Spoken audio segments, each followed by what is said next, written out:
Yeah. Yeah. Morning, Bharat, and morning, viewers. Today we have a new guest, and Morning, sir. our usual Raj is not available today, and we have Bharat, who is a senior journalist and a pretty active one on the video circuit. So it was very happy to have Bharat with us.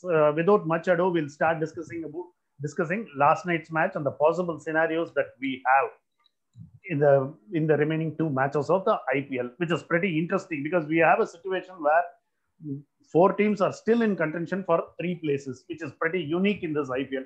Bharat, what is your initial take on last night's? Yes, sir. Morning. I expected a lot from last night's match and the way KKR played. KKR seems to have played with intensity, but unfortunately, Rajasthan missed out. And the match was almost over when you lose half your side for just 40, 45. So the Exactly. game was almost over that moment, and they had to not only chase down the score, but with a heavy run rate. So they had to chase it down at lesser over. So there was plenty of pressure on Rajasthan, and I feel very bad for Rajasthan in a way. Yeah, Bharat, I'll just ask you one question. See, it is not the net run rate that they should have been bothered about Rajasthan. Rajasthan, I mean, it is better if they have a good run rate. But having said that, is it not better that if they had just won on it on a normal term, that would have helped their cause better than the going slam bang right at the start? Don't you think so? Yeah, any day having 2 points in your kitty is going to be a major advantage for you. See the case of teams like Punjab and Chennai. Had they had 2 points more, they would have been in a better condition. See, today's Exactly. necessity was that 2 points and also some score because, as you said at the beginning, four teams vying for three spots. So in that case, the net run rate is going to play a major factor. So and they had guys like Ben Stokes who can back the ball anywhere, any moment. He can pick up the run rate too. So I felt they had still had a chance, but unfortunately, it happens in cricket when you just chase a big score, you start losing wickets, and you suddenly are in the doldrums. And don't take away the credit from KKR bowlers and their fielders. They did a wonderful job. They showed real intensity yesterday. You're right. You're right. But see, I had a problem with Ara's approach in the sense I was the one. I mean, in the previous shows in our bits and banter, I was very happy with the way RR was batting. They were going for broke right from the start because that was kind of liberating for them. But yesterday they could have been circumspect after, especially after Uttapa had gotten out in the first over. There was they could have taken their time. I mean, this was a do or die situation. So certain amount of caution would. I mean, I'm just talking of just with the help of my hindsight. I mean, you can this. I mean, as you rightly said, this can go this way or that way. That has happened. But I was very happy for the effort of Cummins, Pat Cummins. He went for plenty. I mean, nearly 19 runs of the five deliveries. But the moment he got Uttapa out, there was a sudden change. And more than that particular over, the real changing point, the match really turned, and the intensity that you talked of about KKR came with the spectacular catch of Dinesh Karthik. I want you to speak about that, Bharat. Yeah, I agree. Dinesh Karthik's catch. Yeah, but the point is, it would have done a world of good for Dinesh Karthik actually because he was in this tournament. He was the skipper. Then he gave away his captaincy to John Morgan, and you saw him very inconsistent with the bat. One match he scored some 40, 42. In other matches he was getting out for very less scores. So Yes, that catch would have given world of confidence for Dinesh Karthik, and it was followed by three more catches. So exactly. luckily the ball was chasing Dinesh Karthik the whole day yesterday. But that, as you rightly said, that gave the intensity because one fellow picking up catches, plucking it from the air, and everybody was so. The Josh was back on the feet of KKR players, no doubt about it. But tell me, I have a question for you. Pat Cummins, he was whacked for the first five balls and he bowled a wonderful ball to Uttapa. But tell me frankly, but for the two threatening deliveries by Pat Cummins, I believe the rest of his wickets were thrown away by Rajasthan batsmen. They were not intimidating deliveries, it seems. That's what it looked for me.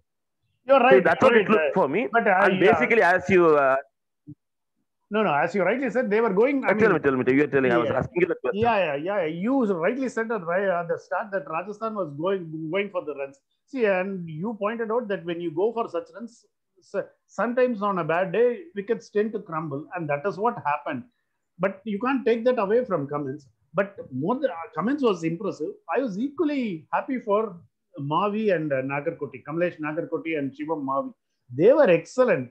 they got the length, and I mean, they were inconsistent all through this tournament. But last night, they were turned up for the party and they were hitting the right lengths and the wide Yorkers, they were getting it right. So it was one of those days when KK is bowling, which is the strongest suit because the batting is all confused. Yeah. Varun Chakravarti, Nagarkoti, Mavi, and so much so they didn't have to use Dre Russell at all for bowling because Dre Russell, he is not fully fit. So they could use him in a phased manner and use him, I mean, hopefully use him for the next match if at all they get into the playoffs. If at all they get into the playoffs. But my point is yesterday was a very good day for them because all these days you say of spin bowling in KKR, you refer to Sunil Narine. But this Varun Chakravarti has come out of his shadows. Today, he is being respected. See, all the batsmen, in the opponent camp, they start to just play out his 4 overs. They don't want to throw him wicket.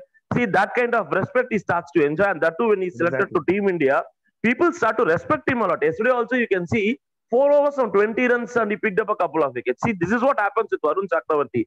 They don't want to whack him off. They just want to play him off. Yesterday, interestingly, Narine was taking runs actually. Exactly. This Varun Chakravarti, people have started like how they play Chahal. Say they want to play off his 4 overs. Similarly, that respect is started to come, and that's good for KKR going on the longer run. Yeah, you're right, because the way he took out Butler, of course, was going for the runs, but he had a play, fielder right in the mid wicket, deep mid wicket, and Butler played him straight into his hands. That was interesting. But what was equally interesting, let's also talk about Rajasthan's bowling effect, because Rajasthan had a gun bowler in Jofra Archer, and he was pretty good. And exactly, his economy rate in the power play is one of the lowest. It's around 4 point something in it. But unfortunately, the rest of the bowlers have been leaking huge runs. So much so, we have a situation where they are good. The rest of the bowlers have leaked the maximum number of runs in the power play. They were around 9 point something. That was a huge problem for Rajasthan Royals. Exactly. Rajasthan Royals' problem is they just move around Jofra Archer. They expect Jofra Archer to pick up wickets whenever he's being introduced. And the entire bowling unit is woven around him. So that is the problem for Rajasthan Royals, especially their death bowling. Their death bowling yesterday, they were feeding balls to the convenience of Eoin Morgan. So you can see he was whacking it at will. The straight drives and all, he was lofting it over the mid and mid off at ease. See, they could have taken their time. They could have at least slowed down the proceedings. Maybe these are all tricky things that we generally see teams do. Yesterday they want to finish off 20 overs scenario as if it looked as if they want to get paired up, come fast, whack and chase the score. That's what the body language of RR seems to be. So the point is, you got the wicket of Dre Russell, and Eoin Morgan and Cummins are inside. You could have tried various variations. You could have slowed down things, but unfortunately, you played to what they were waiting for. It was almost like you miss, I hit, I miss, you hit kind of a cricket yesterday bowled by Rajasthan. But the point is again, the point is KKR. I still feel even if they make it to the top 4, this is my personal comment. I'm sticking my neck out and saying even if they make out to the top 4, I don't think they deserve that kind of because they have been inconsistent all through the tournament. Unlike a team like Mumbai or DC, or to an extent RCB, they played some good cricket in these teams played some good cricket. But KKR have been very patchy. They have been like inconsistent, and one match they peak, and the next match they just go to the they dig themselves deep down. So even if they qualify, my gut feeling is it is very difficult for them. But one question for you: what changed? What change did Eoin Morgan's captaincy brought to KKR after Dinesh Karthik relinquished it? Bharat, I have been pretty critical of Eoin Morgan's captaincy even after.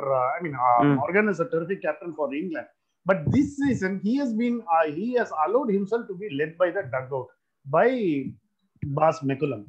See, KKR, the problem with KKR is they are controlled more from the dugout. They have their strategies coming out from they are being fed from the analysts and the dugout, which is okay because almost all teams do that. My problem is they don't see. Look at the top 4 or 5 batsmen within the KKR lineup.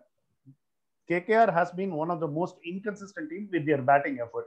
One of the reasons is they don't have a consistent team as a batting unit. They have different kind of openers. They were had 5 openers, And Morgan should walk in at number 4, which is what he did last night. He came out with a plan, he executed. See, but unfortunately, he is not very comfortable coming at number 4 for some strange reason. And of course, you rightly said about Karthik, he has been inconsistent. But yesterday he came down the order, which is what I feel is the right place for him. Karthik after 15 or 17th over is the best Karthik. But yesterday it didn't come out, but that is he is better off in that position, provided you have somebody like Russell who can take it up. Yes, Russell he is not fully match fit. But Morgan's batting worked last night because that was one of the real changing points of last night's. Another important thing, you rightly pointed out the late overs of Rajasthan Royals. I think Rajasthan Royals missed a trick by bowling Ben Stokes. Ben Stokes is one of those, if you look at his international career, he is pretty inconsistent at the death of 1 minute. I'm sorry. Ben Stokes has gone for plenty in his death overs. You might be remembering that over to Brathwaite. Remember the name, Brathwaite, the famous 2016 T20 innings where he leaked. Sorry. No issues. He went for 4 sixes, right, against Brathwaite. He has been, if you look at his record, he has been pretty inconsistent at the back end of those. So they were, I mean, of course, but unfortunately for Rajasthan Royals, apart from Jofra Archer, almost everyone was bowled at the death have gone for plenty. So they had to go for somebody. So it happened to be Ben Stokes and Ben Stokes. Morgan was very smart in targeting Ben Stokes. And he knew actually. Yeah, you took him apart for 19 runs, I think. But the point is, Morgan would have played Ben Stokes up plenty in his domestic cricket, or maybe in the nets, or maybe in the. So he knows what kind of variations or what slowers would he try. So it was he cakewalk for him. So coming back to today's match, so what do you think would be the possible scenario today? It's a strange situation. Both of them have to win. But yes, exactly. But the paradox is, even if both of them, both of them can't lose, even if anyone loses, they still have a mathematical chance because it all boils down to the run rate. And KKR has a very poor run rate. Either DC or RCB has to lose by a big margin, which is technically still possible for KKR to have a realistic chance. And even if within that, SRH has to lose tomorrow against Mumbai Indians. Yeah. Mumbai so that Indians. Is where KKR stands. KKR has done themselves because they have done what they have to do in their last match, which they have won very confidently and pretty adequately. But now their fate lies with SRH. The other team's results and other exactly. Because SRH has a very good batting run rate. Their net run rate is pretty good. So it is the SRH has to lose, which is eminently possible because Mumbai is a terrific team. But DC and RCB, one of them that is going to be a real. Because why I think it is important more than their run rate, both of them are having a horrendous run in the last 4 matches. DC has lost 4 on the trot, and RCB has 4 on the trot, and RCB has lost 3 in a row. So they need to stem the tide. And what is your? Who do you think has the edge? I believe RCB certainly has an edge over DC because DC has been so bad in the last 4 matches. And they have a confusion. As you said, like KKR, they have a confusion in their batting lineup now after 4. Shreyas, suddenly one match comes at 1 drop. Shreyas then drops himself to 4. So you stick with your batting lineup that has given you results. Unfortunately for Delhi, they keep changing their, shuffling their batsmen up and down. As you said, like Jofra Archer, these guys believe so much on Kagiso Rabada. Whenever they want, because they look up to him. And the worst part is their openers didn't click. Shikhar Dhawan was so nice, so fluent to the bat. Suddenly, he's lost all his magical touch. Just a minute. He has scored ducks immediately after getting selected for India. Shikhar Dhawan. Exactly. That's an irony. Can't help it. And the best part is, and for Bangalore, again, I'm saying Pallikal is maybe a young chap. Pallikal may be hitting runs, but crunch games, That too, when you inch closer to playoff or a bigger moment, you need again somebody like AB or Virat to stay there, score runs, because Pallikal is a young chap. He's into big matches only now. So again, one of these two have to stay back and score runs. And I personally wish they don't pick Stein for this match, because Stein has been leaking runs so badly. Stein is like just what Unadkat has been doing for Rajasthan, Stein is doing for RCB. That's so unfair, I feel bad. He's a legend. Legend, but unfortunately, the days have become so bad that we say Saini is better than Stein. Had you asked me some 4-5 years back, who Saini and Stein would have been celebrated. But today, if you go by the conditions, I say, oh, please drop Stein, have Saini in your team. See, that is how it happens. But I stick out my neck and I say RCB are favorites, but still you don't know, because Delhi, Ashwin may play a major factor, because with the wickets slowing down, if they start to bowl, smaller scores, they are good at defending. They have got some good spinners too. Let's see, but RCB, your favorite? I think you're right about RCB, but my problem is either Kohli has to or De Villiers has to score. But the problem is, we have discussed this in our previous show, they are over-reliant on either one of them. If one of them, both of them fail, RCB has failed all through this tournament. If one of them has not scored a 50, RCB has gone on to lose that match, which clearly shows they are looking up to which is understandable, which is not acceptable at this level. Because as you said, when you go to the playoffs, you expect every player to come to the party, but that is unfortunately not happening for RCB. But putting everything together, I would still say RCB has an edge, as you said. And let's see. It is a kind of an interesting scenario. Even if one of them loses, they still have a chance. So they still have a chance. Because we had a strange scenario where 3 teams went out last night. And even if whatever happens, 2 teams can still stay in this tournament tonight. So a very peculiar situation and a peculiar IPL this time. It has been interesting in that sense. But unfortunately for us, Bharat, 2 of us from Chennai, it was an emotional night last night because CSK went out. CSK. But one good thing was Dhoni said he's going to play the next season. And is it a good thing? A youngster like, is it a good thing? No. Somehow I feel, because for me, somebody who has been like a diehard fan of CSK, I hope in your backyard, Dhoni may be still good. In your own backyard, where he knows bits and pieces of Chepauk, every inch of Chepauk, I think he'll be a good this thing. And forget, every team has had a bad season, and this is the first time that CSK has had a bad season. Let's not be too critical on them. Point is, you have to overall the team, because the point is you have got seniors where you miss out between the 9th and 17th over, where you don't take singles. So now Ruturaj is back. Ruturaj is showing some good signs. We have got some young names at the bench. Hope for the best. But I believe from your words, you're very critical on Dhoni. You don't want Dhoni to be the skipper again or lead CSK again. See, the problem is, with the kind of scores that Dhoni has had in the season, if it were any other cricketer, we would be hugely critical. See, look at the kind of words that Dinesh Karthik has copped. Because when he is inconsistent, the knives are out for him.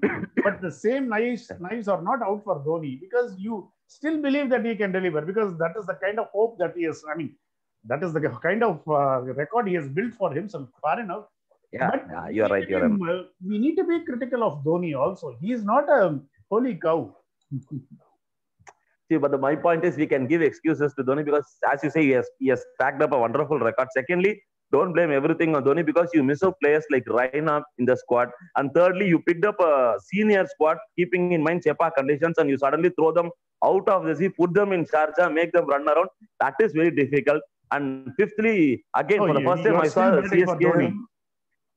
I bat for Dhoni, but not for the rest of the team. They need a overall. Certainly, they need a overall. You have seen youngsters running around, performing in all of the teams. Maybe with Dhoni as the wheel and axle, the rest around him, maybe we can see some changes. The day is not far, because the next IPL is not very far. If the conditions improve, if the corona conditions improve, if you look back in 4 months, you will have another IPL. Exactly. So the winner this time is going to enjoy the winner this time is going to enjoy with the cup for just 4 months or maybe 5 months, and then again we'll be back. So lucky that CSK didn't win. So let's hope. That's a good way of So that's a good way of so you looking don't at have the things. cup. Yeah. So it's very That's a good way temporary. of Your looking at victory is things. very temporary. Yeah, your victory is very temporary because in 5 months we are going to start a fresh. You rub Ah, off everything, put the marks again, start, go for it fresh. So it happens. It happens in this thing IPL. So I hope this has been a fantastic IPL this time. I'm eagerly waiting to see where, because Mumbai has been peaking. I have seen teams which are peaking in the tournament suddenly put up a flop show in just one match, which turned disastrous for them. So everybody knows the seriousness of their game. So it is going to be a cracker of a playoff, and it's going to be a wonderful finals. Somewhere, as you say, I feel let down because CSK is not there for the first time, not in playoff. But anyway, it happens in cricket. So I'm waiting eagerly to watch the playoffs and finals. on that note, we'll end this show. And thanks a lot for joining, Bharat. It was great having you. And It's a as pleasure ever, talking to you, sir. because as ever, I mean, it is always nice to have a young voice in the show because we are slightly old. You're an young chap, No. Bharat. Now, that's why I say. I've been rooting for Dhoni. Why? Because he combines experience and wisdom. That's why I said Dhoni. Anyway, it was I have extremely a nice chance talking for to you. I have a chance for CSK also. Certainly, sir. It was Thank you. pleasure talking to you. So nice. Thank you so much. Sir. Thank you. Thank you. I should say.